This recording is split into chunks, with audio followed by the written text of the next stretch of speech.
Msingi wa tano, alihtimamu bisunnati nabawiyya, kutilia umuhimu sunna za mtume sallallahu alaihi wasallam, walhisu ala al'amali biha, na kufanya pupa utekelezaji wa sunna za mtume sallallahu alaihi wasallam, wa da'watu ila dhalik, na kuzifanyia da'wa sunna za mtume sallallahu alaihi wasallam.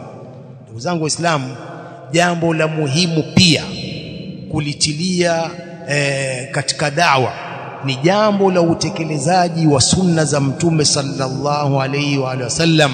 Kila daia anatakiwa pia atilie umuhimu jambo la kufundisha sunna za mtume sallallahu alaihi wasallam katika da'wa yake, mastataa ila dhalika sabila.